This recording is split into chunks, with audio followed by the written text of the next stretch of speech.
जय श्री कृष्ण। आप सभी का दिन शुभ और मंगलमय हो। भगवान श्री लक्ष्मी नारायण की कृपा सदा आप सभी पर बनी रहे। श्री पद्म पुराण के अनुसार एकादशी तिथि को भगवान श्री हरि का ही स्वरूप माना गया है। ऐसी मान्यता है कि एकादशी का व्रत रखने वाले भक्तों को फिर कभी कोई पूजा या उपवास करने की आवश्यकता नहीं रह जाती। इस व्रत को करने वाला प्राणी सभी प्रकार के सांसारिक सुखों को भोग कर अंत में भगवान श्री नारायण के धाम वैकुंठ लोक की प्राप्ति करता है। और पाप मोचनी एकादशी, जो कि चैत्र मास की कृष्ण पक्ष की एकादशी होती है, मनुष्यों के जन्म जन्मांतर के सभी पापों को जलाकर भस्म कर देती है। इस व्रत को करने से सहस्त्र गोदान का फल मिलता है। ब्रह्म हत्या, सोने की चोरी, मदिरा पान और गुरु पत्नी गमन जैसे महापाप भी इस व्रत को करने से क्षण भर में ही भस्म हो जाते हैं। इसीलिए पाप मोचनी एकादशी का व्रत बहुत ही पुण्य प्रदान करने वाला है। अगर पूर्ण श्रद्धा पूर्वक भक्ति भाव के साथ सात्विक रहते हुए पाप मोचनी एकादशी का व्रत किया जाए तो संसार के स्वामी श्री लक्ष्मी नारायण भगवान संतुष्ट होकर अपने भक्तों के सभी कष्टों का निवारण करते हैं। बड़े बड़े यज्ञों से भगवान श्री हरि इतने संतुष्ट नहीं होते जितना कि एकादशी का व्रत रखने से संतुष्ट होते हैं। प्रिय श्रद्धालुओं, अब आपको बताते हैं कि साल 2024 में आने वाली पाप मोचनी एकादशी तिथि और पारणा के शुभ मुहूर्त के बारे में।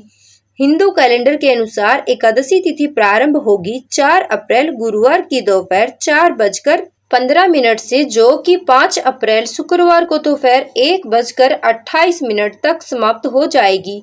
इसीलिए पाप मोचनी एकादशी का जो उपवास है वो 5 अप्रैल शुक्रवार को ही रखा जाएगा। सभी गृहस्थ जन या वैष्णव संप्रदाय के लोग भी इस दिन उपवास रखेंगे। द्वादशी तिथि प्रारंभ होगी 5 अप्रैल शुक्रवार की दोपहर 1:29 से, जिसकी समाप्ति होगी 6 अप्रैल शनिवार सुबह 10:19 पर। एकादशी का व्रत हमेशा शुभ मुहूर्त में ही खोलना चाहिए, नहीं तो व्रत का पूर्ण फल प्राप्त नहीं होता। और एकादशी व्रत का पारण करने से पहले आपको कुछ न कुछ दान भी देना चाहिए। एकादशी व्रत का पारणा किया जाएगा 6 अप्रैल शनिवार को सुबह 6:17 से 9:25 के बीच में। ध्यान रखें, द्वादशी तिथि समाप्त होने से पहले पहले आपको व्रत का पारणा करना चाहिए।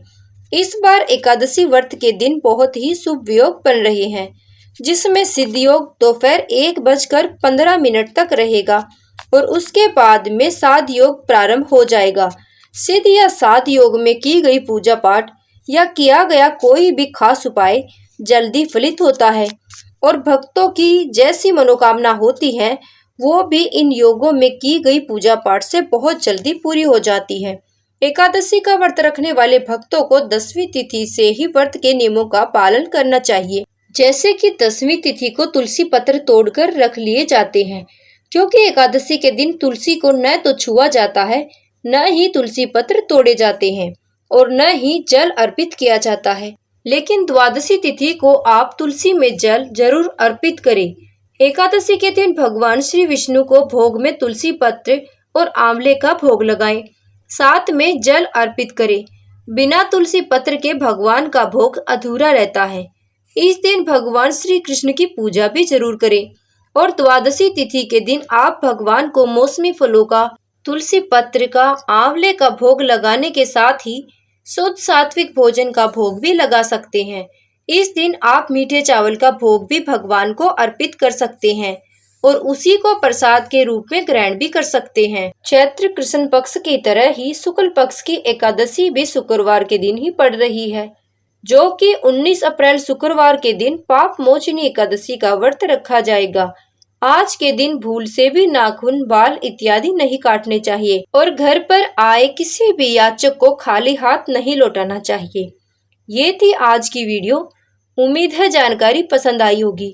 अच्छी लगी हो तो वीडियो को लाइक और चैनल को सब्सक्राइब करना ना भूलिएगा।